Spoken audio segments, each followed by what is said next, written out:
اللہ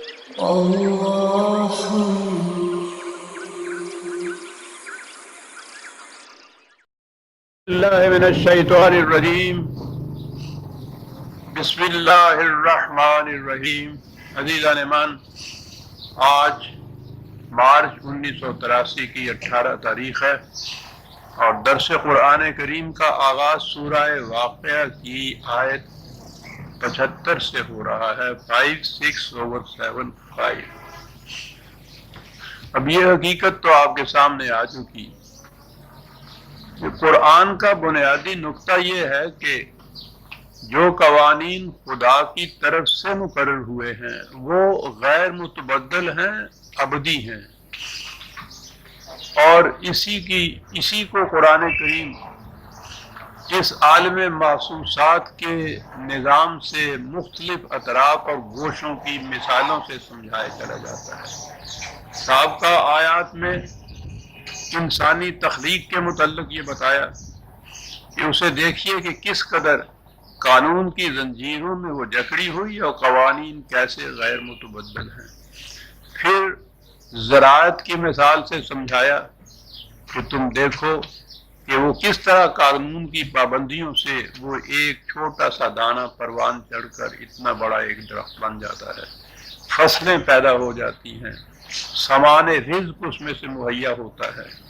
اور یہ ایسا سلسلہ ہے کہ جب سے انسان کی شعور نے آنکھ کھولی اس وقت سے آج تک وہ دیکھتا چلا آ رہا ہے کہ یہ غیر متبدل ہے۔ گندم جو روئے جاؤ، یہ ایک مسلمہ ہے، یہ ایک غیر متبدل کلیہ ہے، اور اس سے وہ پھر لاتا ہے اس چیز پہ کہ انسانی زندگی کے متعلق ہم نے جو قوانین قرآن میں دیے ہیں وہ بھی اسی طرح سے ابدی غیر متبدل ہیں اور ان کے نتائج اٹل ہیں۔ یہ ہے وہ بنیادی نقطہ، یہ ہے وہ محور جس کے گرد قرآن کی ساری تعلیم گردش کرتی ہے۔ اب اسی کو وہ اگلی آیت میں لے آیا، اور یہ وہ آیت ہے اور آیات ہیں کہ جو سورہ والنجم آپ کو معلوم ہوگا کہ جب وہ سامنے آئی تھی تو اس میں جو قرآن کریم نے یہ ستاروں کی گردش، نظام افلاک، یہ کرے عظیم الشان سورج اور چاند، ان کی مثالیں دے کے سمجھایا تھا کہ تم دیکھتے نہیں ہو کہ کس طرح وہ جزیات تک قانون کی پابندی کی گردشوں کے اندر جکڑے ہوئے ہیں۔ وہی ایک آیت یہاں آئی ہے۔ سابقہ آیات کے تسلسل میں ہی یہ بات کہی گئی کہ فلا اقسم بمواقع النجوم وانہ لقسم لو تعلمون عظیم۔ ہم شہادت میں پیش کرتے ہیں ان ستاروں کو، نظام فلکی کو، ان عظیم الجثہ کروں کو جو فضا کی پہنائیوں میں اس طرح مصروف گردش ہیں، ہم شہادت میں پیش کرتے ہیں انہیں۔ اور آگے کہا کہ اگر تم علم کی بارگاہ سے پوچھو تو وہ تمہیں بتا دیں گی کہ یہ شہادت کتنی عظیم شہادت ہے۔ پہلی چیز تو اس کے لیے بھی کہا کہ یہ علم کی ضرورت ہوگی، اور ظاہر ہے کہ یہ علم تو یہ نہیں جو 18 علوم پڑھائے جاتے ہیں آپ کے دارالعلوموں میں، جس میں یہ بات بھی سمجھ میں نہیں آ سکتی کہ یہ چاند ایک کرہ ہے جس کے اوپر انسان جا بھی سکتا ہے۔ یہاں جو علم کہا گیا ہے تو وہ تو علم الافلاق ہی مراد ہوگا نا اس سے، کہ اگر تم علم کی بارگاہ سے پوچھو تو وہ تمہیں بتائے گا کہ یہ شہادت جو ہم بے پیش کر رہے ہیں کتنی عظیم شہادت ہے۔ یہ دین بتا سکے گا اس کو، اللہ مسجد نہیں بتا سکے گا۔ وہ تو ابھی تک یہ کہہ رہا ہے کہ یہ آسمان جو ہے اوپر تلے یہ شیشے کے ڈال ہیں بڑے بڑے 8-9، اور ان کے اندر جواہرات جڑے ہوئے ہیں جنہیں تم ستارے کہتے ہو۔ وہ کیا بتائے گا کہ یہ شہادت جو قرآن نے پیش کی ہے کتنی عظیم ہے؟ یہ تو علم الافلاق والا جاننے والا ہی سمجھ سکے گا۔ اگر تم علم کی بارگاہ سے پوچھو تو وہ بتائے گا کہ یہ شہادت جو ہم نے پیش کی ہے کتنی عظیم شہادت ہے۔ کس بات کی شہادت ہے جو پیش کی گئی ہے؟ انہ لقرآن کریم، دعویٰ یہ ہے کہ یہ قرآن کریم اس کی شہادت میں پیش کیے گئے ہیں نظام اخلاقی، اور کہا یہ گیا ہے کہ اس شہادت کی عظمت کو وہی جان سکے گا جو ان علوم سے واقف ہوگا۔ تو آپ غور فرمائیے کہ قرآن کا انداز کیا ہے بات سمجھانے کا۔ یہ ہے دعویٰ کہ انہ لقرآن کریم۔ اب یہ ستارے یا جن کی شہادت پیش کی گئی ہے، ایک چیز تو واضح ہے، کوئی انسان، کوئی انسانی ذریعہ ان میں کسی قسم کی تبدیلی نہیں پیدا کر سکتا۔ آپ کو سمجھنا پڑے گا کہ ان کی گردشیں کس طرح سے ہو رہی ہیں، ان کے نتائج کیا ہیں۔ یہ نہیں ہے کہ ان میں آپ کوئی تبدیلی پیدا کر سکیں، یہ ہو ہی نہیں سکتا۔ قرآن کے متعلق بھی یہ جب کہا کہ قرآن کریم، ایک تو کریم میں نے عرض کیا تھا کہ عربوں کے ہاں انتہائی صفات اگر کسی کی کوئی بیان کرنی ہو، یعنی جامع صفات کوئی شخص ہو، بلند ترین صفات کا حامل، تو اسے کریم کہتے ہیں۔ اس سے آگے لفظ ہی ان کے ہاں اور نہیں ہے، انتہا ہو جاتی ہے کسی کی صفات بیان کرنے کے لیے۔ تو قرآن بھی کریم، خدا بھی کریم، رسول بھی کریم۔ تو یہ شہادت میں پیش کر رہا ہوں اس بات کی کہ یہ قرآن کریم جو ہے فی کتاب مکنون ہے، یہ محفوظ کتاب ہے۔ ستاروں کی دنیا انسانی دسترس سے محفوظ ہے، ان میں کوئی اپنی مرضی سے تبدیلی نہیں کر سکتا۔ یہ قرآن بھی محفوظ بھی ہے، غیر متبدل بھی ہے، یعنی یہ منفرد ہے، منفردیت ہے اسلام کی یا قرآن کی کہ اس کی کتاب تمت کلمت ربک صدقا وعدلا لا تبدیل لکلمات اللہ، جو قوانین خدا نے دینے تھے انسانیت کے لیے وہ اس میں مکمل ہو گئے، پھر یہ غیر متبدل ہیں، ان میں کوئی تبدیلی نہیں ہو سکتی۔ دو صفتیں تو یہ بتا دی، اور تیسری صفت اِنَّا نَحْنُ نَزَّلْنَا الذِّكْرَ وَإِنَّا لَهُ لَحَافِظُونَ، ہم نے اسے نازل کیا ہے، ہم اس کی حفاظت کرنے والے ہیں۔ مکمل، غیر متبدل، محفوظ، ستاروں کی دنیا کی طرح۔ کیا بات ہے، اس سے بہتر تشریح نہیں دی جا سکتی۔ مکمل، ان قوانین کے اندر کوئی اضافہ نہیں ہو رہا ہے۔ پہلے دن سے انسان نے جو ان کے متعلق قوانین سمجھے ہیں ان کو دیکھتا چلا آ رہا، تحقیق جتنی جی چاہے کرتا چلا جائے۔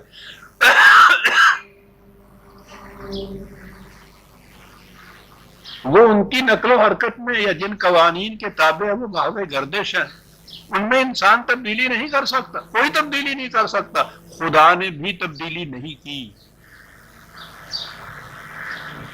تو پہلی چیز تو یہی ہے اس کے محفوظ ہونے کی کہ ان میں کوئی تبدیلی نہیں کر سکتا۔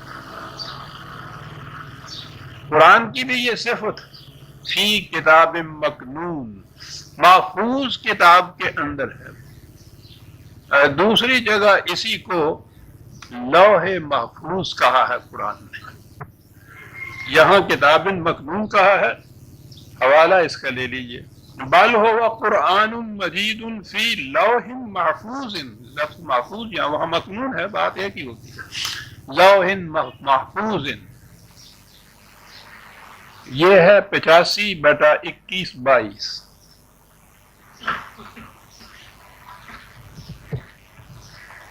لوح تو کہتے ہیں کتاب کو ہیں، اس زمانے میں تختی کو کہتے ہیں، اس زمانے میں تو تختیوں کے اوپر ہی لکھا جاتا تھا یہ، بلکہ بعض اوقات تو یہ خشک مٹی کو پکا کر اس کی پکی ہوئی ٹیبلٹس جو ہوتی تھیں تختیاں، ان پہ لکھتے تھے۔ یہ میسوپوٹیمیا، بابل، نانوا وغیرہ کی کھدائیوں میں جو آثار قدیمہ برآمد ہوئے ہیں ان میں وہ ٹیبلٹس برآمد ہوئی ہیں، اور قرآن میں ہے الواح موسیٰ علیہ السلام۔ تو اس کے بعد پھر یہ جس چیز پہ بھی کوئی چیز لکھی جائے اس کو پھر لوح کہنے شروع کرتا ہے۔ یہ بچوں کی تختی کو لوح کہتے ہیں، یہ لوح کتاب کو کہتے ہیں۔ اصل میں تو اس کے معنی ہوتے ہیں کوئی چیز جو چمک اٹھے. تو لکھی ہوئی چیز جو ہے وہ تو چمک اٹھتی ہے نا، دماغ میں ہوتی ہے تو وہ مضمون ہوتی ہے، اور وہ جو وہ تحریر میں آ جاتی ہے تو اس میں چمک پیدا ہوتی ہے. بہرحال یہاں سے لو کتاب کو کہتے ہیں کہ قرآن ایک ایسی کتاب میں ہے جو محفوظ ہے، مکنون ہے. اب بات یاد آ گئی اس لوح محفوظ سے. ہمارے ہاں تو پھر جب وہ زیب داستان کے لیے وہ آتے ہیں تو پھر عجیب عجیب چیزیں آتی ہیں. لوح محفوظ کے متعلق بھی آپ کو معلوم ہوگا عجیب تصورات ہیں کہ یہ ایک آسمان پہ کوئی کہتا عرش کے قریب، کوئی چوتھے آسمان کے اوپر وہ ایک ہے تختی، بس اس کے متعلق پھر وہ میں نے بھی دیکھا تو میں نے سمجھا کہ آپ کو ان چیزوں میں شریک کرتا چلا جاؤں، محنت نہ کرنی پڑے. سنیے ہمارے ہاں تفاسیر میں لوح محفوظ جو ہے اس کی ڈسکرپشن، اس کی تفصیلات کتنی دی ہوئی. یہیں بیٹھے ہوئے ہیں آسمان کے اوپر جو لوح ہے اس کی تفصیلات بیان کی جا رہی ہیں. وہ کہتے ہیں نا کہ قرآن کریم سمجھ نہ ہو تو ان تفاسیر سے سمجھو. ان تفاسیر میں اس قسم کی باتیں ہوں تو کوئی بات نہیں، اپنے دور کی علمی سطح ہے اسی کے مطابق انسان سوچ سکتا ہے. اس دور میں علمی سطح ہی یہ تھی، لیکن جہاں پہنچ کر یہ چیز اتنی زیادہ نقصان دہ ہوئی وہ یہ کہ اپنی ہر بات کے متعلق کہا کہ رسول اللہ صلی اللہ علیہ وسلم نے ایسا فرمایا تھا. وہ ان کی اپنی انسانوں کے ذہن کی راشدہ تفاسیر یا جو بھی انہوں نے لکھا ہے کوئی بات نہیں، وہ منسوب ہو گئی حضور نبی اکرم صلی اللہ علیہ وسلم کی طرف، جو عالم الناس احکم الناس علمی انسانی کی انتہائی بلندیوں پر، ان کی طرف جب یہ ہوا کہ آپ نے یہ فرمایا تو اب دیکھیے کہ حضور کا مقام کیا رہ گیا ہے اہل علم کے نزدیک. یہ ہے وہ چیز جس کے متعلق میں یہ کہتا ہوں کہ جو کچھ بھی یہ منسوب کیا جاتا ہے حضور کی طرف، ضرورت ہے اس امر کی کہ اس کو کھنگال لیا جائے، ایک دفعہ پرکھ لیا جائے ایک دفعہ پھر. اور پرکھنے کا معیار یہ ہے کہ قرآن کی روح سے دیکھ لیا جائے، عقل عامہ کی روح سے دیکھ لیا جائے، انسانی تجربات کی روشنی میں دیکھ لیا جائے. ان کے مطابق اگر وہ بات اترتی ہے، پورے اترتی ہے، تو ہم کہیں گے کہ اس کی نسبت حضور کی طرف سے ہی ہے. پھر بھی یقین سے نہیں کہا جائے گا کہ فی الواقعہ حضور نے ایسا فرمایا تھا، جیسا کلام اللہ کے متعلق ہے کہ قال اللہ جب ہم کہتے ہیں تو وہ پورے حتم و یقین کے ساتھ کہتے ہیں کہ خدا نے ایسا ہی فرمایا تھا جیسا قرآن میں ہے. کسی اور چیز کے متعلق ایسا نہیں کہا جا سکتا. لیکن آپ یہ دیکھیے کہ لوح محفوظ، میں دیکھ رہا تھا تفسیر کو تو میں نے کہا آپ کو بھی اس میں شریک کر لوں. یہ ہے تفسیر ابن کثیر کی، بڑی معتبر تفسیر ہے ہمارے ہاں کی. لوح محفوظ یہ تو خود ہی اتنی بڑی لوح ہے.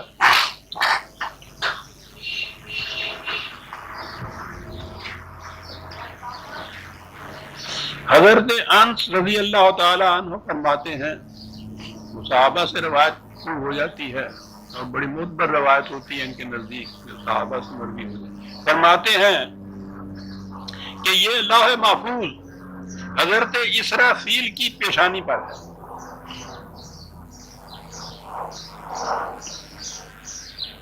عبد الرحمن بن سلمان فرماتے ہیں کہ دنیا میں جو کچھ ہوا، ہو رہا ہے اور ہوگا وہ سب لوح محفوظ میں موجود ہے. اور لوح محفوظ حضرت اسرافیل کی دونوں آنکھوں کے سامنے ہے، لیکن جب تک انہیں اجازت نہ ملے وہ اسے دیکھ نہیں سکتے. دہند ذوق والے لذت نظر نہ دہند، ہم شاعری سمجھتے تھے اس کو. وہ سامنے ہے آنکھوں کے، دیکھ نہیں سکتے اس کو.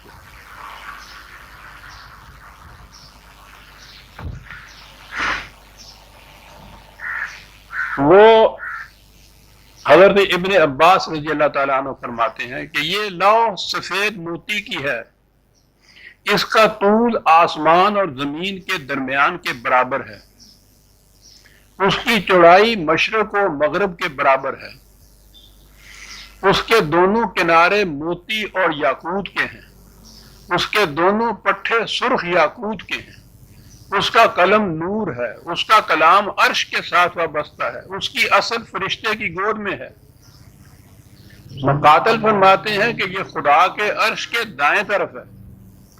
عبرانی میں ہے، رسول اللہ صلی اللہ علیہ وسلم فرماتے ہیں کہ اللہ تعالیٰ نے لوح محفوظ کو سفید موتی سے پیدا کیا، اس کے صفحے سرخ یاقوت کے ہیں، اس کا قلم نور کا ہے، اس کی کتابت نور ہے، ٹھیک ہے، اور آگے ہے کہ اللہ تعالیٰ ہر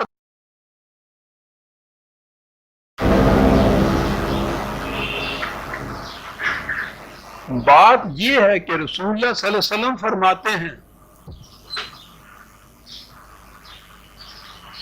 طبری فرمائیں یا ابن کثیر فرمائیں تو کوئی بات نہیں، ٹھیک ہے، انسان تھے، اپنے دور کے تھے، انہوں نے اس زمانے میں اور بھی باتیں کہی ہیں، زمانے کا علم جو ہے ترقی کرے، ہم کہیں گے کہ نہیں صاحب یہ غلط ہے جو انہوں نے کہا۔ جب وہ کہیں گے کہ رسول اللہ صلی اللہ علیہ وسلم یہ فرماتے ہیں تو یہی تو قصہ شروع ہوا، اور جو ہی کہا کسی نے کہ صاحب حضور تو ایسا نہیں فرما سکے، منکر حدیث ہے، خارج از اسلام ہے، کافر ہے، مرتد ہے، حوالہ سلیم کو۔ یعنی یہ ہے وہ چیز جو میں بار بار اپنے تمام درسوں میں ساری عمر یہ کہتا چلا آ رہا ہوں کہ بابا اگر یہ کوئی لکھ گئے ہیں کہ رسول اللہ صلی اللہ علیہ وسلم نے فرمایا ہے تو پرکھ لو، کھڑے ہو کے دیکھ لو اس چیز کو، لیکن نہیں کہ اس سے یہ جو اسلاف ہے ان کی شان پر حرف آ جاتا ہے، یعنی رسول اللہ اسلاف کی شان پہ حرف نہ ہے، رسول اللہ صلی اللہ علیہ وسلم کی ذات پہ آتا ہے تو آتا رہے معاذ اللہ، اور رسول اللہ کے متعلق پھر یہ کہ یہ حضور نے وحی کے ذریعے سے کہا تھا تو پھر خدا بھی درمیان میں شامل ہوگا، وہ جو ہے وہ ہوتا رہے۔ طبری اور ابن کثیر کی شان میں کوئی فرق نہ ہے، یہ ہے شخصیت پرستی جسے کہتے ہیں عزیز عالمان۔ فی کتاب مکنون یعنی فی لوح محفوظ، اور وہ حفاظت قرآن نے خود کہا کہ انا نحن نزلنا الذکر وانا لہ لحافظون، وہ تو لفظ بھی حافظون قرآن نے کہا ہے کہ ہم اس کی حفاظت کے یہ جو قرآن، یہ کتاب ہمارے پاس، ذالک الکتاب، قرآن اس کتاب کے اندر ہے جو محفوظ رکھی گئی ہے، بات بالکل صاف ہے۔ اب کہاں اسرافیل کی آنکھوں کے درمیان ماتھے میں اور کہاں ویسی جگہ رکھا ہوا جہاں خدا اس کو 360 مرتبہ ہر روز دیکھتا ہے، کتاب محفوظ ہے، اس کے اندر وہ ہمارے پاس ہے، اور بہت بڑی صفت ہے یہ۔ پہلی چیز تو یہ کہ جتنے مذاہب سابقہ پہلے تھے ان کے متعلق قرآن کا دعویٰ یہ ہے کہ ان کی طرف انبیاء آئے تھے، انبیاء خدا کی کتاب لائے تھے، ان کے پاس خدا کی کتاب تھی۔ اگلی بات یہ ہے کہ ان میں سے کوئی کتاب محفوظ نہیں رہی۔ اب یہ انفرادیت جو ہے یہ قرآن کی ہے کہ وہ محفوظ ہے کتاب۔ اگلی بات آ گئی، اور لا یمسہ الا المطہرون، ترجمے عام آپ کو ملیں گے کہ ان کو کوئی نہیں چھو سکتا تا وقت ہے کہ وہ پاک نہ ہو، اور اس فریضے کی ادائیگی یہ ہے کہ وہ غسل کرے یا کم از کم وضو کرے تو پھر قرآن کو چھوئے، یعنی ہاتھ لگائے۔ یہ مس کے معنی تو ہو گئے وہ چھونا، مطہر جی کے معنی ہو گئے پاک صاف ہونا، نہا دھو کر یا وضو کر کے۔ پہلی چیز تو یہ ہے کہ یہ ٹھیک ہے کہ جو چیز بھی آپ کے نزدیک باعظمت ہے اس کی عظمت کا اظہار کسی نہ کسی محسوس شکل میں ہوتا ہے۔ آپ جب کسی کو سلام کہتے ہیں تو اس کے ساتھ ہاتھ اٹھتا ہے ماتھے کی طرف، تحریم و تکریم میں تھوڑا سا سر جھکتا ہے۔ آپ ہاں کہتے ہیں تو غیر شعوری طور پر آپ ہاں کہتے ہیں، جب آپ نہ کہتے ہیں تو نہ، بالکل یک لفظ خود بخود سر یوں ہو جاتا ہے۔ یہ آپ کے دل کے جذبات بلکہ خیالات تک جو ہے اس کا اظہار غیر شعوری طور پر بھی آپ کے محسوس اجزاء کی، اعضاء کی نقل و حرکت سے بھی ہو جاتا ہے۔ اسی طرح سے یہ میں سمجھتا ہوں تو قرآن کی عظمت کی یہ کیفیت ہے کہ یہ نہیں ہے کہ گندے اور غلیظ ہاتھوں سے ناپاک طریق کے اوپر بھی ہو تو قرآن کو اس طرح سے پکڑ لے.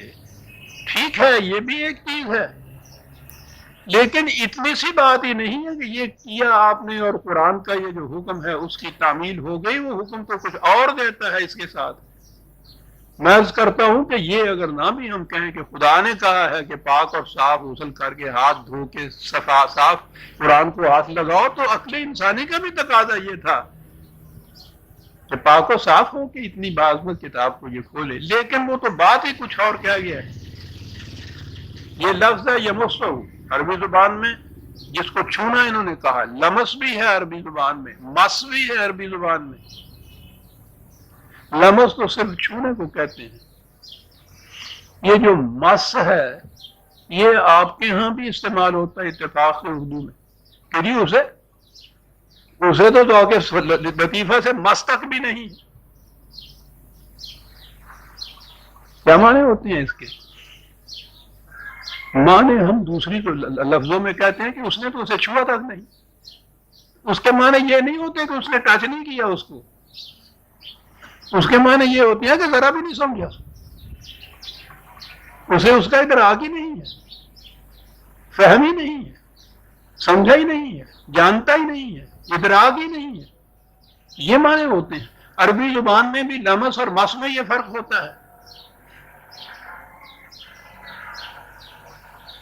مس کے بنیادی معنی وہ طلب و جستجو اور پا لینا کسی چیز کو کہتے ہیں، حاصل کر لینا، ادراک ہونا اس کا. شرط اگلی یہ لگائی قرآن نے کہ اس کا ادراک کسے ہو سکے گا. اب اگلے لفظ ہے مطہرون. ٹھیک ہے، طہر طہارت یہ لفظ جو ہے اس کے معنی جسمانی پاکیزگی کے بھی ہیں، لیکن جسمانی پاکیزگی نہیں. قرآن میں دیکھیے تو یہی لفظ ہے جسے ہم یہ طہارت کہتے ہیں، طہر کہتے ہیں.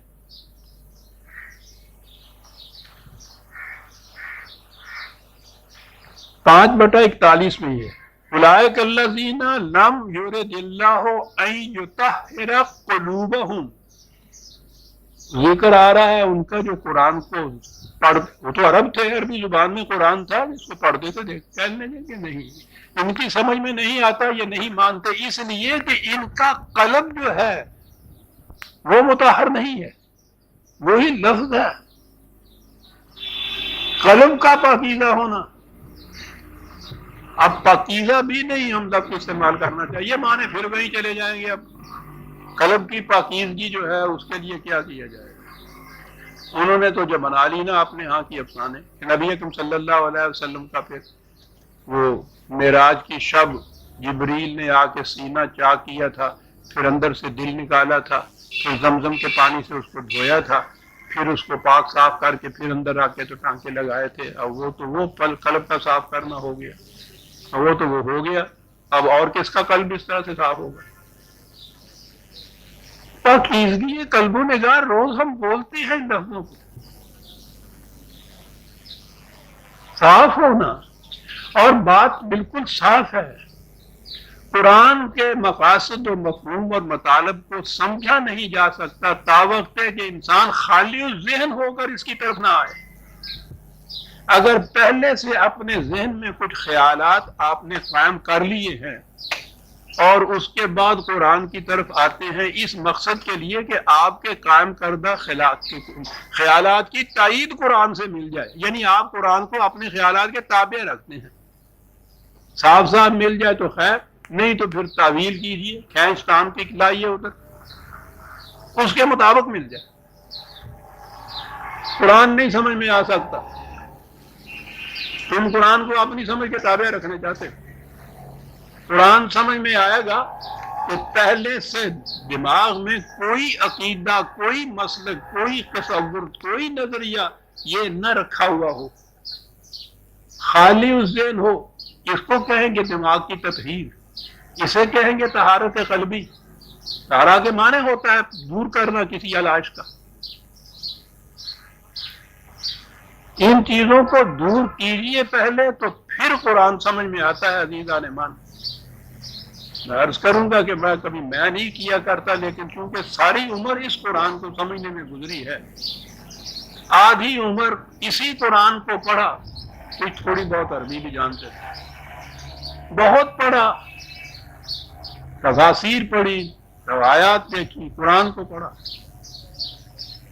قرآن سمجھ میں نہیں آیا، اس لیے کہ پہلے سے ذہن کے اندر معتقدات موجود تھے، وہ سارے دوران میں وہ اپنے مقام پہ جمے رہے، یہاں کسی طرح سے بنص صریح یا اشارتاً کنایتاً ان کی تائید میں کچھ مل گیا، سبحان اللہ ہم نے کہا، جہاں نہیں ملا ہم نے کہا کہ نہیں ہم سمجھ نہیں سکے، بات تو وہی ٹھیک ہے جو ہم تمہارے دماغ میں ہے۔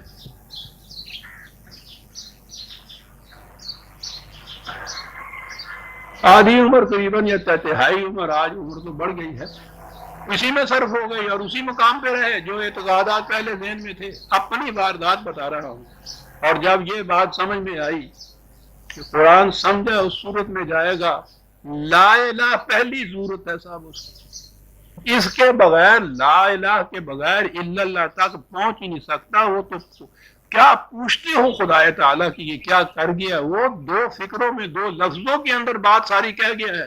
لا الہ ہے تطہیر قلب و دماغ، ہر قسم کا الہ دماغ سے الگ ہو جانا چاہیے، یوں خالی الذہن ہو کر قرآن کی طرف آئیے، اور پھر دیکھیے کہ کس طرح الا اللہ سامنے نہیں آتا۔ لیکن جہاں صورت یہ ہو کہ کوئی شے قرآن کی جو ہے آپ کے کسی پہلے سے قائم کردہ عقیدے، کسی بزرگ یا اسلاف میں کسی کے قول، وہ بھی تو ہمارے ہاں یہ درجہ لیے ہوئے ہیں نا، اس کے خلاف ہوا اور آپ کانپ اٹھے کہ ہیں اس کے خلاف یہ بات، نہیں میں سمجھا نہیں ہوں۔ بہرحال قرآن یہ نہیں کہہ سکتا، یعنی جو انہوں نے فرمایا ہوا حضور نے اس کے خلاف نہیں کہہ سکتا۔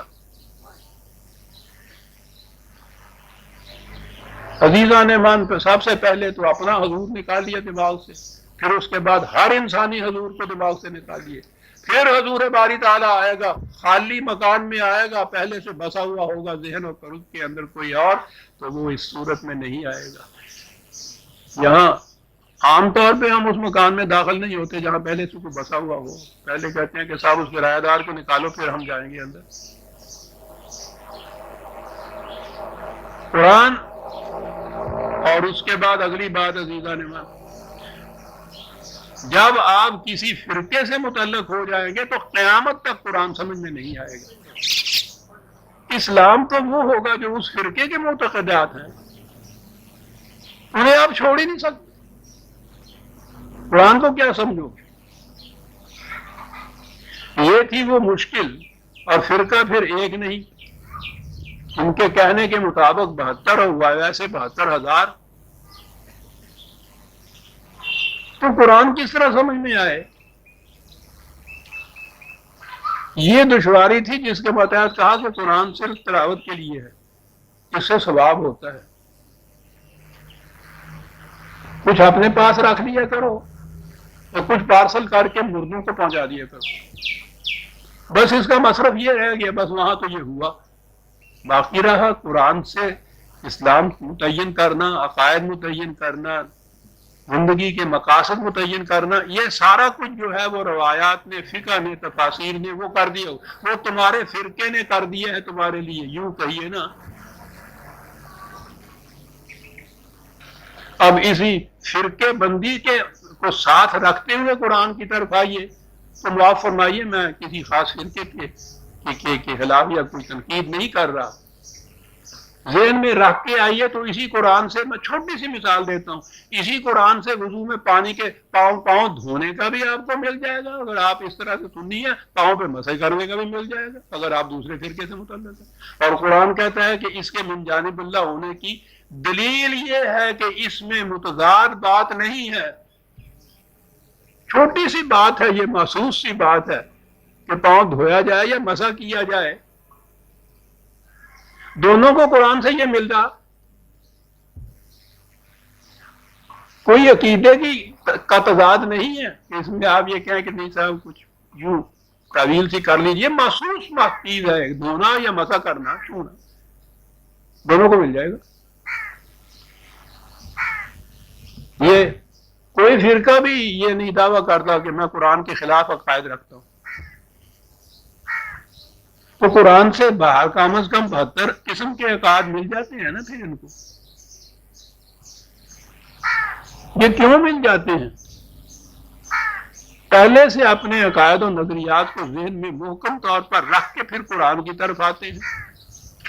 پھر وہ جس طرح سے ملتے ہیں ہم سے پوچھیے جنہوں نے پڑھا ہے کہ یہ کیسے کیسے پھر قرآن کو اپنے ان تصورات کے تابع کیسے لاتے ہیں. ان کے تابع لاتے ہیں قرآن کو.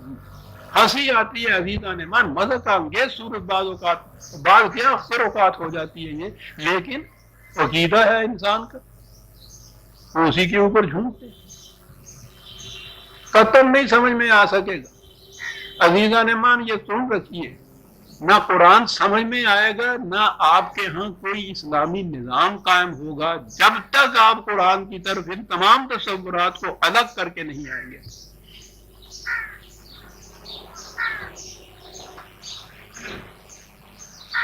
یہ اولی شرط ہے قرآن کی. انہو شہادت میں پیش کر رہا ہوں میں اجرام فلکی کو کہ یہ قرآن کریم ہے، لوح محفوظ میں ہے، لا یمسہ الا المطہرون. ان کی سمجھ میں صرف آ سکے گا. اقبال کے الفاظ میں کہ کھویا گیا جو مطلب ہفتاد و دو ملت میں. آپ دیکھیے کہ اسی طرح فرقہ بندی کو کیسے وہ اطاعت کرتا ہے. کھویا گیا جو مطلب ہفتاد و دو ملت میں، سمجھے گا نا تو جب تک بے رنگ نہ ہو ادراک.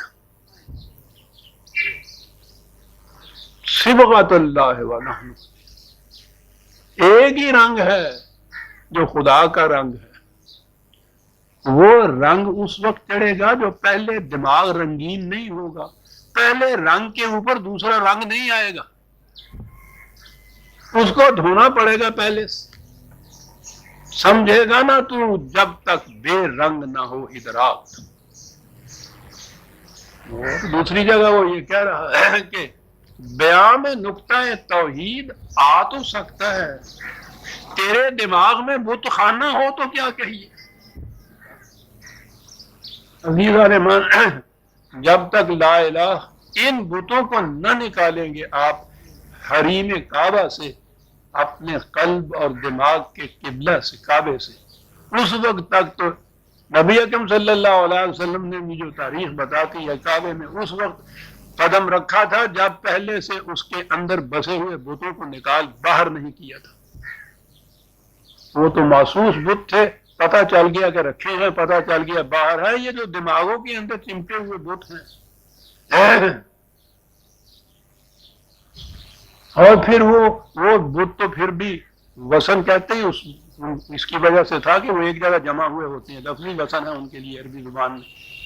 یہاں تو کیفیت یہ ہے کہ رحمت اقبال را در کعبہ اے شیخ حرم، کعبے کے حرم میں اقبال کو نہ جانے دینا، اس لیے کہ ہر زمان در آستی دارد خدا بندے دیگر. یہ تو اپنے آستی میں خداؤں کو چھپائے ہوئے ہے اور ہر زمان ایک نیا خدا ہوتا ہے.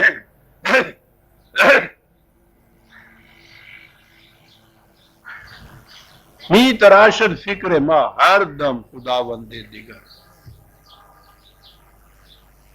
میری فکر ہر وقت ہر آن ایک نیا خدا تراشتی ہے. رست از یک بند تا افتاد در بند دیگر. ایک خدا کی زنجیر سے چھٹکارا ہوتا ہے، دوسرے کی زنجیر میں پھنس جاتا ہوں.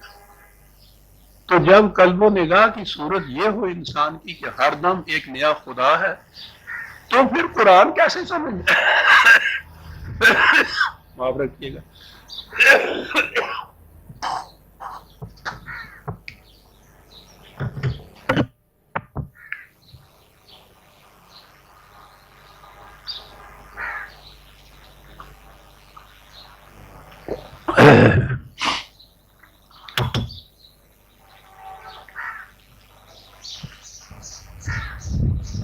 کہتے ہیں نا یہ حضرات کہ دین بڑا آسان ہے. کیسے؟ لا یمسہ الا المطہرون. بات تو یہ ہے، آپ اندازہ لگائیے یہ کوئی آسان بات ہے. عقیدہ انسان کا عزیز ترین متاع ہوتا ہے، جان دے دیتا ہے، عقیدہ نہیں چھوڑتا، اس قدر دل کی گہرائیوں میں اترا ہوا ہوتا ہے۔ وَأُشْرِبُوا فِي قُلُوبِهِمُ الْعِجْلَ، قرآن نے کہا بنی اسرائیل کے متعلق کہ تم نے اس گوسالہ جو تھا ان کا معبود، ٹھیک ہے، اس کو پیس بھی ڈالا، پھینک بھی دیا، لیکن ان کے تو دل کی گہرائیوں میں اس کی عقیدت اتری ہوئی ہے، اس کو کیسے نکالو گے وہاں سے؟ بڑا مشکل مرحلہ ہے، لیکن لا یمسہ الا المطہرون صاحب، اس کے معنی یہ ہے کہ انسان اگر معاف رکھیے گا جنابت وغیرہ میں ہے تو غسل کرے، نہیں تو کم از کم وضو کرے، تو قرآن کے اس حکم کی تکمیل ہوگا۔ بس یہ وضو کر کے قرآن کی طرف آ جائے تو پھر اس کو بس کرے، اس کو چھوئے، بڑا آسان ہو گیا۔ اپنے عقائد، اپنے نظریات، اپنے مسالک اپنی جگہ پہ قائم رکھو، وضو کر کے قرآن کو چھو دو، اس کو پڑھ لیجئے، خدا کے حکم کی تکمیل ہو گئی جناب۔ پھر سمجھے کیا 72 قسم کا قرآن سمجھے نا، پھر عملاً یہ بتایا نا دنیا کو کہ اس میں اتنا تضاد ہے۔ دعویٰ من جانب اللہ ہونے کا یہ ہے قرآن کا کہ یہ اگر یہ خدا کے سوا کسی اور کی طرف ہوتا لوجدوا فیہ اختلافا کثیرا،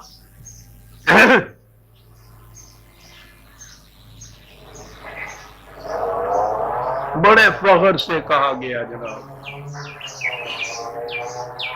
دیوبند سے یہ چیز آئی تھی، غالباً مولانا دریا آبادی نے تفسیر لکھنی شروع کی،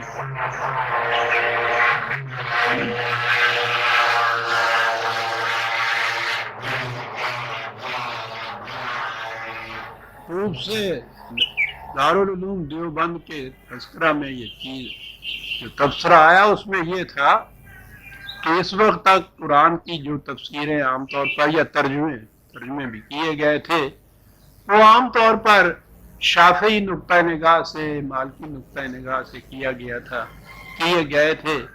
ہم پڑھنے پہ مجبور تھے، کیا کرتے، پڑھا جاتا۔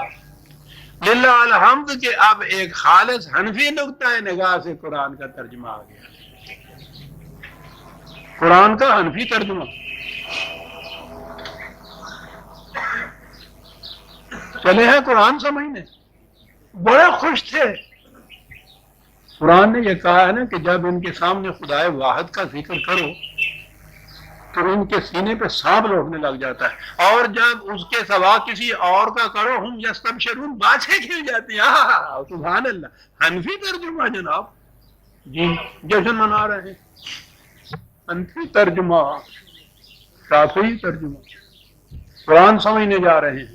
وہ قرآن تو یہ کہتا جی باوضو ہے ہم، وہ تو حکم ہوگی نہیں، تعمیل لا یمسہ الا المطہرون۔ نہیں عزیزان من، عشق کا تقاضا، با سایہ ترا نمی پسندم، عشقست تو ہزار بدگمانی، توحید یہ میں تو تیرے ساتھ تیرا سایہ بھی نہیں دیکھنا چاہتا، عشق کی بدگمانیوں کو تم کیا جانو۔ توحید خالص والا تو اس کے ساتھ اس کے سایہ کو بھی پسند نہیں، لا یمسہ الا المطہرون۔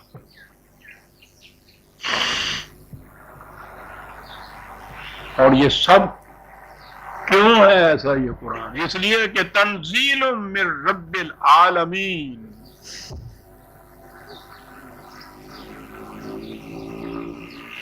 اس رب کی طرف سے ہے جو کسی فرقے کا، کسی گروہ کا، کسی قوم کا، کسی نسل کا رب نہیں ہے، عالمین کا رب ہے۔ عالمین کا جو رب ہے اس کی دی ہوئی کتاب کے اندر تفرقے کے کیا معنی صاحب، کہ وہ حنفی کا ہو اور وہ شافعی کا ہو، وہ تو عالمین کے لیے ہے۔ قرآن جو تنزیل رفتہ رفتہ نازل ہوا بتدریج آیا ہوا اور پھر جمع ہو گیا ایک، یہ ہے قرآن۔ فلا اقسم بما هو واقع النجم، میں ستاروں کی گردش کو شہادت میں پیش کرتا ہوں کہ یہ ہے قرآن، اور تنزیل من رب العالمین۔ اور آگے بات یہ سب کچھ کہہ کے قرآن کے متعلق کہا کہ افبہذا الحدیث انتم مدہنون، وہ کہا اس قسم کی کتاب سے تمہاری کیفیت یہ ہے، لفظ کیا بات یہاں آئی ہے صاحب، مدہنون۔ دہنیت کہتے ہیں یہ جو دودھ کے اندر چکناہٹ ہوتی ہے یا کوئی بھی چکناہٹ جو ہو وہ ہوتا ہے دودھ. کسی فرش کے اوپر کہیں تھوڑا سا دودھ گر گیا ہو، اس پہ سے آپ معلوم نہ ہو، اس پہ چل کے دیکھیے وہ جاتا ہے پھسل کے آدمی. چکناہٹ جو ہوتی ہے اس سے پھسلتا ہے انسان. اسی لیے ان عربی زبان والوں نے بات تو یہاں تھی چکناہٹ کی، اس کے بعد پھر مداہنت، آپ کو معلوم ہے نا لفظ ہم بھی استعمال کرتے ہیں، اس کے معنی کمپرومائز کرنا ہوتا ہے، پھسل جانا ہوتا ہے اپنے مقام سے. حق کے معنی ہوتے ہیں جو پہاڑ کی طرح اٹل ہو، کسی طرح بھی اپنے مقام سے ادھر ادھر ہٹے نہیں، پھسلے نہیں. چنانچہ نبی اکرم صلی اللہ علیہ وسلم کے متعلق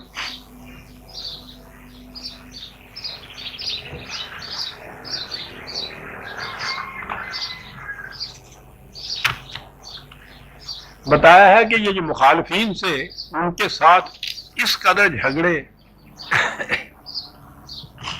اس قدر مخاصمت، تصادمات، جنگوں تک، وہ کہتے کیا تھے؟ وہ کہتے یہ تھے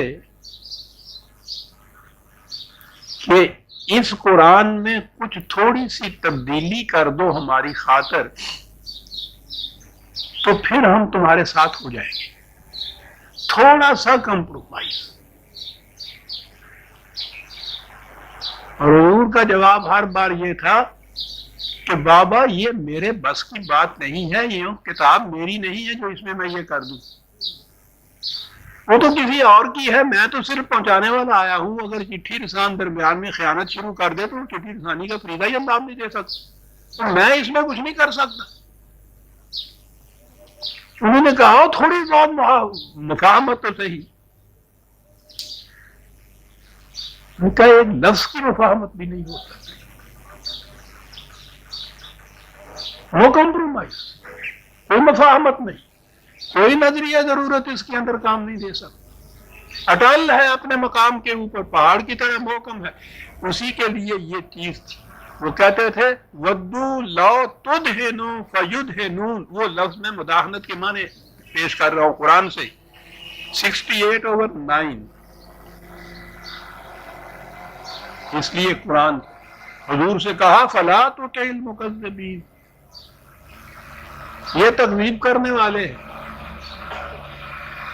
یہ کہتے ہیں کہ تو تھوڑا سا اپنے مقام سے پھسل جا، ہٹ جا، ہم اپنے مقام سے ہٹ جائیں گے. قرآن نے یہ کہا ہے اور میں بھی اپنی مثال میں بیان کیا کرتا ہوں کہ حق تو وہ ہے جو اپنے مقام پہ اٹل ہے. جھگڑا یہ ہو رہا ہے کہ ایک شخص کہہ رہا ہے کہ 2 اور 2 4 ہوتے ہیں، وہ کہتا ہے نہیں غلط کہتے ہو، 2 اور 2 6 ہوتے ہیں. اب جھگڑا ہو رہا ہے صاحب، کبھی تو آپس میں ہی ہوتا ہے، کبھی وہ ایک مصالحت کرانے والے آ جاتے ہیں کہ بھائی یہ تو بات غلط ہے، تو تم اپنے اصرار کر رہے ہو اپنے موقف کے اوپر. اس طرح سے تو منہ منگے کہ موت بھی نہیں ملتی ہے گی. یہ جھگڑے یوں نہیں نپٹا کرتے، اس میں تو یہ ہے کہ کچھ تم بڑھو کچھ وہ ہٹے اور ایک مقام پہ صلح ہو جائے. تم 2 اور 2 4 بھی غلط، 2 اور 2 6 بھی غلط، میں بتاتا ہوں، 2 اور 2 5 پہ مان جاؤ. قرآن کہتا ہے کہ وہ جو 6 کہہ رہا تھا اس کی تو اس میں بھی جیت ہے اگر 5 ہو. جو تم 4 کہتے تھے تم تو اسی وقت ہار گئے، اور تم تو 4.25 بھی نہیں کہہ سکتے. حق پہ کھڑا ہوا جو اپنے مقام کے اوپر محکم ہوتا ہے، یہ ضد نہیں ہوتی، یہ اصول پرستی ہوتی ہے. ضد وہ ہوتی ہے کہ دونوں ہی اپنے اپنے مقام پہ باطل ہوں اور جم کے کھڑے ہوئے ہوں. اصول پرستی یہ ہوتی ہے کہ ایک محکم اصول جو ہٹ نہ سکے اپنے مقام پہ، جو اس پہ کھڑا ہے وہ کسی صورت میں بھی اس سے ذرا سا ادھر ادھر نہیں ہٹ سکتا. حضور نے فرمایا کہ میں اگر ذرا بھی یہ کروں تو میں تو خدا کے عذاب عظیم سے ڈرتا ہوں. یہ الحق ہے، یہ محکم ہے، میں کیسے مفاہمت کر لوں؟ میں نہیں کر سکتا.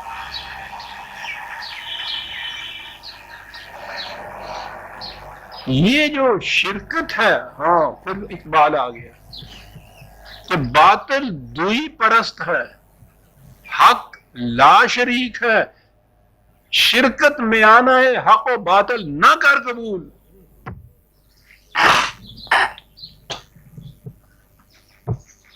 فرقہ بنے گا ہی اس وقت جب آپ حق اور باطل میں شرکت قبول کریں گے، ورنہ دنیا میں جو شخص کہیں بھی ہو، کسی مقام پہ ہو، کسی قوم کا ہو، کسی نسل کا ہو، جو 2 اور 2 4 کہتا ہے وہ ایک قوم کا فرد ہوتے ہیں۔ وہ اپنے ہی گھر کے اندر اگر 2 اور 2 4 کہنے والا ہے تو اس کے ساتھ مشارکت نہیں کرتے، وہ شرکت میں آنا ہے حق و باطل ہو جائے گا، وہ نہیں کریں گے۔ یہ جو شرکت کرنے والے ہیں یہ وہ ہوں گے کہ جن کے ہاں حق ہوگا ہی نہیں، پھر آج اس کے ساتھ شرکت میں آنا ہے، کل اس کے ساتھ کر دیں، کوئی اعتبار ہی نہیں اس کا۔ قرآن نے جو کہا ہے دنیا کو کہ تم اس کو مانو گے تو امین بھی ہے، یہ تمہیں یہ امن دے دے گا۔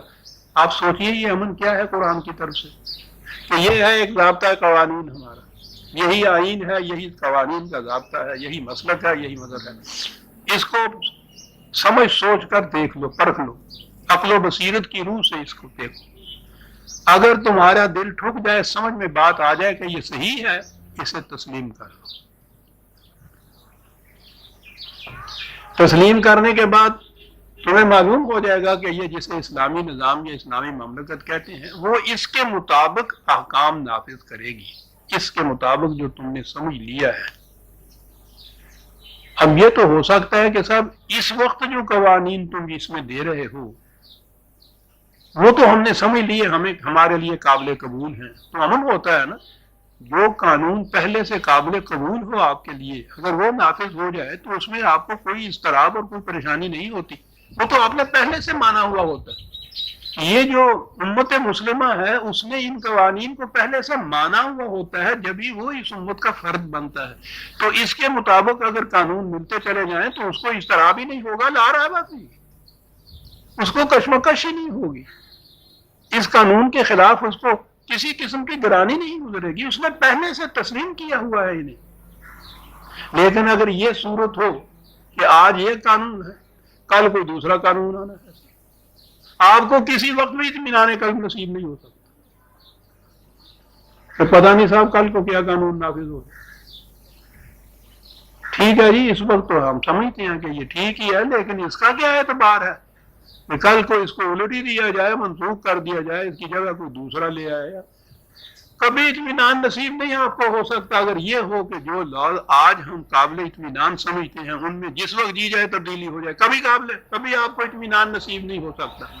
اگر یہ یقین ہو کہ جو تم نے آج مانا ہے عبدالآباد تک اس میں کبھی تبدیلی نہیں ہوگی، لا تبدیل لکلمات اللہ، صحیح اطمینان اور امن نصیب ہوتا ہے، اور جسے امن نصیب ہوتا ہے مومن ہوتا ہی وہ ہے، اس کے تو مادہ ہی امن ہے مومن کا۔ تو جب بھی اطمینان اور گیا آپ کے دل سے، مومن ہونا ختم ہو گیا، کیونکہ امن نہیں رہا، اور امن کی یہی صورت ہے کہ وہ اٹل اپنے مقام پہ ہو، لا تبدیل، کہ نہیں کبھی نہیں بدلا جائے گا۔ عزیزان مان، قرآن نے تو اس امن کی، یا خدا نے تو اس امن کی گارنٹی اس حد تک دی کہ یہ تو ہو سکتا تھا کوئی کہہ دے کہ ہاں صاحب اس کے بعد کوئی انسان اس میں تبدیلی نہیں کر سکتا، یہ تو ہو سکتا ہے نا کہ خدا ہی کوئی تبدیلی کر دے بعد اس کے، کوئی رسول ایسا پھر آ جائے جو اس میں تبدیلی کرے۔ خدا نے کہا کہ ہم نے نبوت کو ختم کر دیا، بابا نہ کوئی رسول آئے گا نہ تبدیلی ہوگی اس کے اندر، وہ اتنا بڑا امن قیامت تک کے لیے دے دیا۔ اللہ اکبر، اللہ اکبر، اللہ اکبر۔ کتاب دے دی مکمل غیر متبدل، گارنٹی دے دی کہ ہم نہیں کریں گے، یہاں تک کہہ دیا کہ بھروسہ رکھو، کوئی آنے والا آ کے بھی یہ نہیں تم سے کہے گا کہ یہ تبدیل ہو گیا ہے۔ کیوں ہوا نہیں اطمینان نصیب نا آپ کو، ہوئے نا مومن، آپ امن ہوا نا آپ کو نصیب۔ اس لیے افب حاضل حدیث ہم تم وہ اس قسم کی کتاب کے متعلق تم کہتے ہو کہ کمپرومائز یا مفاہمت کر لی جائے، یہاں سے کہتے ہو کہ تھوڑا سا پھسل جائے۔ عزیزان ایمان ذرا توجہ سے سنیے گا اگر لفظ کہ یہ سارا کچھ تم کیوں چاہتے ہو ایسا کرنا، کیوں اس کا مطالبہ کرتے ہو، کیوں یہ روش اختیار کرتے ہو، کاہے کے لیے یہ کرتے ہو؟ وَتَجْعَلُونَ رِزْقَكُمْ، روٹی کمانے کا ذریعہ بنا لیے ہوئے تم نے اس اف بڑی دکھتی ہوئی رگ پکڑی، سارا دھندا یہ معاش کا ہے۔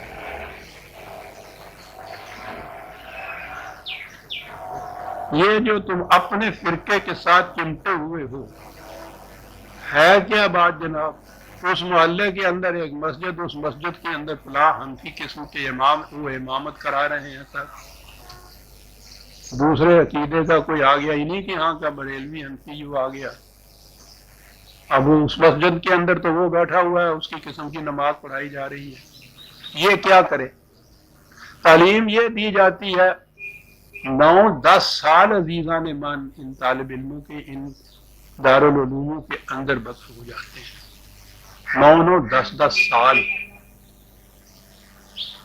اس کے بعد جب یہ باہر نکلتے ہیں تو یہ تو چھوڑیے کہ دین کا وہ ہوتا ہے یا نہیں، کیونکہ قرآن تو اس نصاب میں ہے نہیں نا۔ ایک وقت کی روٹی کمانے کا بھی ڈھنگ نہیں آتا کسی کو۔ یہ کوئی طنز و مذاق کی بات نہیں میں کہہ رہا، زندگی کی ایک عملی حقیقت ہے۔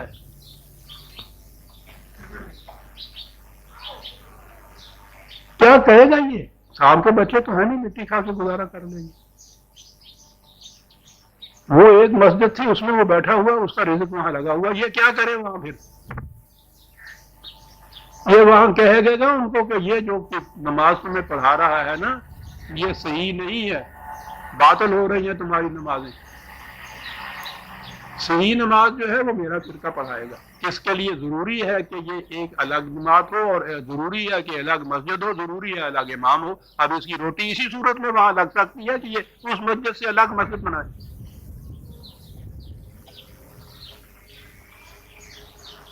آپ نے کبھی غور کیا کہ جب پاکستان بنا ہے تو اس خطے کے اندر اتنا ہی جو اب پاکستان ہے اس میں کتنی مساجد، کتنے دارالعلوم، کتنے مکاتب تھے؟ ذرا گن کے دیکھو تو، اور آج ذرا دیکھو تو صحیح گن رہنے کے اتنے گھر نہیں جتنی یہ مسجدیں مکتب بن گئے۔ کیوں؟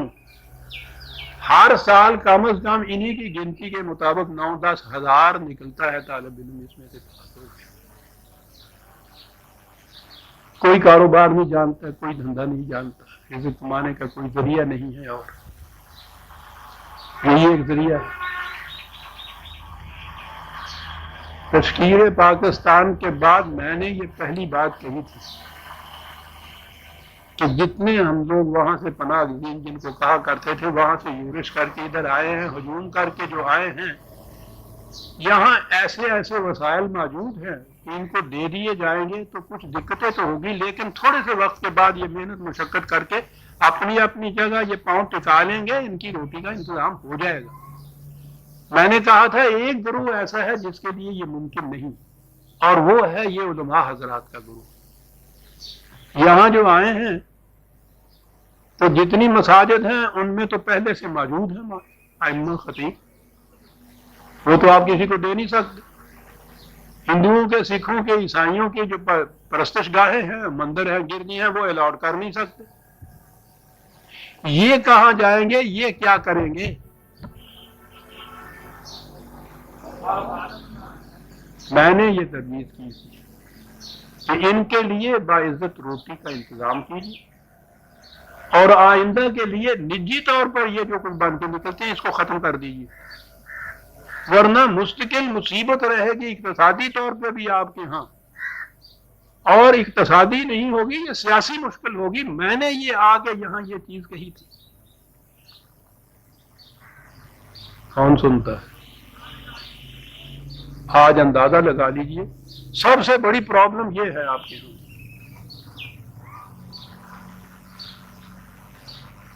تو یہ کس طرح سے ہوا؟ میں نے کہا فرقہ تو بنا ہی اس طرح سے کہ پھسلے، مداہنت قرآن کے اٹل مقام سے تھوڑا سا پھسلے گا تو ایک نیا فرقہ بنے گا نا. وہ ادھر کو پھسلا، یہ ادھر کو پھسلا، وہ ادھر کو پھسلا. مدینون وَتَجْعَلُونَ رِزْقَكُمْ،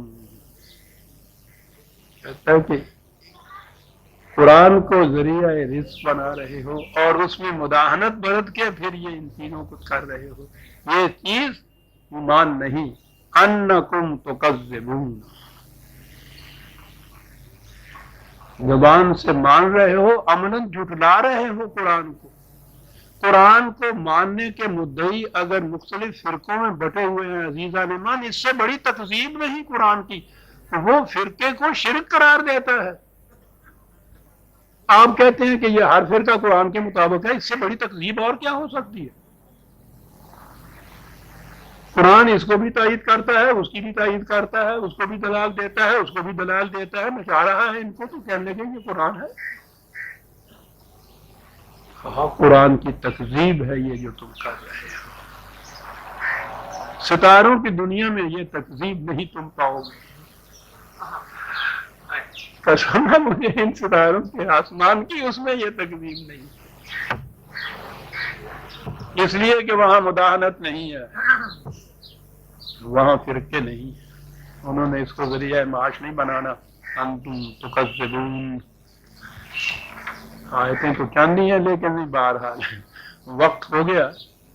اگلی بات یہ تھی، اب کہنے کی بات یہ تھی نا کہ صاحب نہیں غلط ہے، ہم کسی قانون کے تابع نہیں رہنا چاہتے، ہم اپنا قانون آپ بناتے ہیں.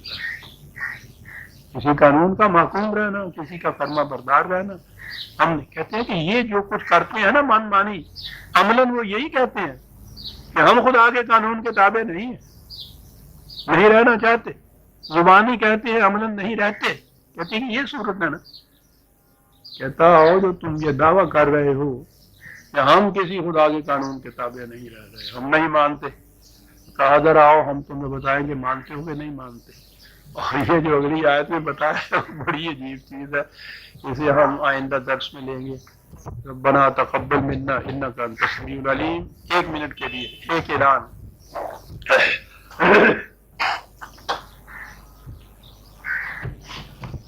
کوئی کام بھی آپ نے کرنا ہو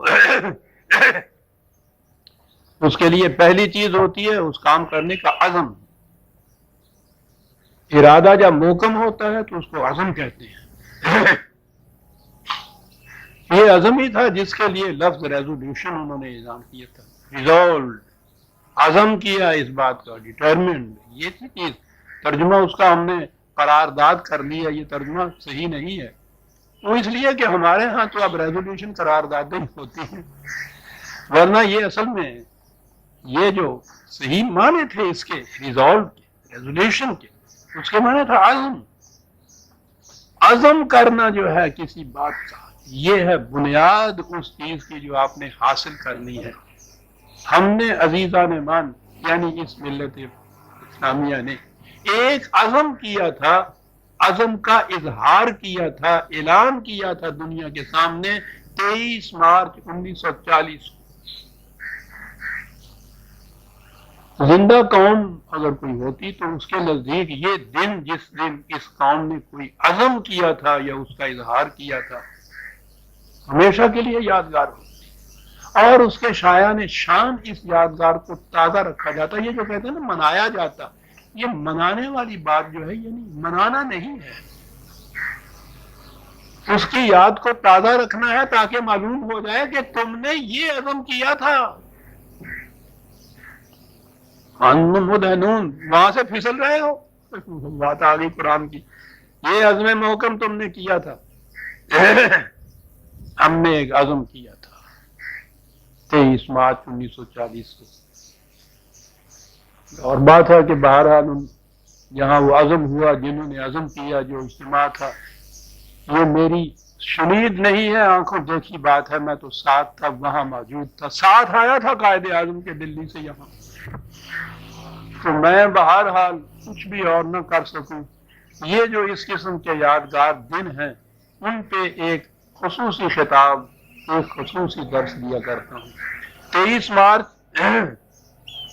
آئندہ آنے والی وہ تو غالباً دن اس کا بدھ پڑتا ہے، ہمارا درس جمعے کو ہوتا ہے، تو اگلا جمعہ 25 کا جو ہے اس جمعے میں معاف رکھیے خصوصی درس جو ہے میرا وہ اس تقریب کی یاد کو تازہ کرنے کے لیے ہے۔ ایک عنوان بھی اس کے لیے میں رکھا کرتا ہوں، عنوان یہ ہے کہ جو ہو ذوق یقین پیدا تو کٹ جاتی ہیں زنجیریں۔ ذوق یقین کو ہی عزم کہتے ہیں عزیزان ایمان۔ تو 25 مارچ کو جو درس ہوگا وہی 9 بجے اسی جگہ وہ خصوصی درس ہوگا، عنوان یہ ہوگا، اور میں وہ تقریب جس میں اس عزم راست کا اظہار کیا گیا تھا اس کے چشمدیدہ احوال و قواعد آپ کے سامنے پیش کروں گا، اور پھر یہ آپ پہ چھوڑ دوں گا کہ وہ جو عزم کیا تھا اس کے بعد ہم کہاں تک اس عزم کے اوپر ابھی تک قائم ہیں۔ تو اگلا درس جو ہے وہ اس پہ ہوگا۔ ان احباب نے اصل معمول یہ کارڈ چھپوا رکھے ہیں، اعلان ہے اس میں اس درس کا، آپ کو تو معلوم ہو گیا، یہ کارڈ باہر سے لے لیجئے گا، اپنے حلقے میں ایسے دوست جو اس سے دلچسپی رکھتے ہوں اس اعلان کو ان تک پہنچا دیجیے گا تاکہ اس کی نشر و اشاعت ذرا دور دور تک ہو جائے۔ شکریہ۔